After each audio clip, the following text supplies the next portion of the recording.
M. Night Shyamalan, huh? Boy, that would be an interesting pick. I mean, I don't think there's been a more polarizing director in the last 20 years than him. Let's talk about him talking with Marvel and DC about potential movies.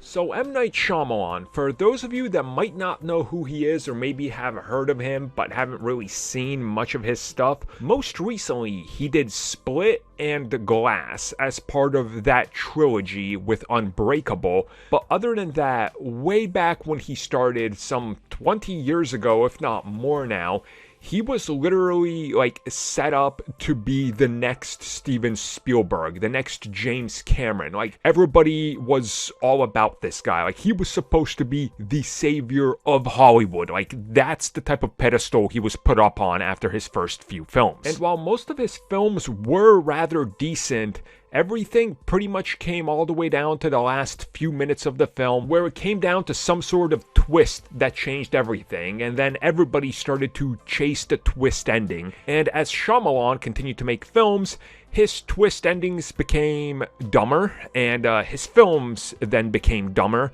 and everything just ended up being all about the twist and nothing else mattered. Then he went on and made that Avatar: The Last Airbender movie, which was pretty god-awful, admittedly. And then he sort of just faded away, and nobody really talked about it up until Split. And then Split kind of put him back into the good graces of everybody. But then Glass happened, and that split his fan base up. So recently he revealed that over the course of the last few years, he's talked with studios in regards to Marvel and DC movies, but nothing has happened.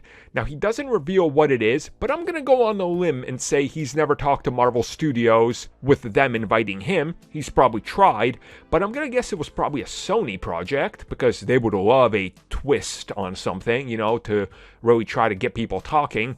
And DC makes sense as well because they've talked to everybody. So my guess is that he's trying to find something that will eventually work out in the end. But he said that he's not really into doing all the CG stuff. So whatever he picks, it'd have to be a little bit more grounded. My guess is eventually he will end up with a project with one of these, if not like an executive producer, maybe direct an episode or two of something, or a lower budget movie on maybe one of the streaming services.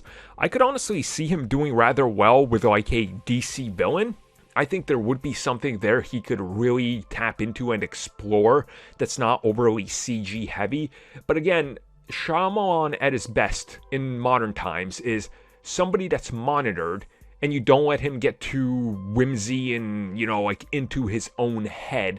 And you just kind of focus him and say, go, and he delivers something good. The moment he starts to get a bigger picture, like Glass, for example, it starts to fall apart, which is why Split worked so well, because they weren't focusing on a shared universe up until the last 10 seconds. So again, I have no doubt he's talked to studios and he'll get a job eventually. I just don't think it's with Marvel Studios.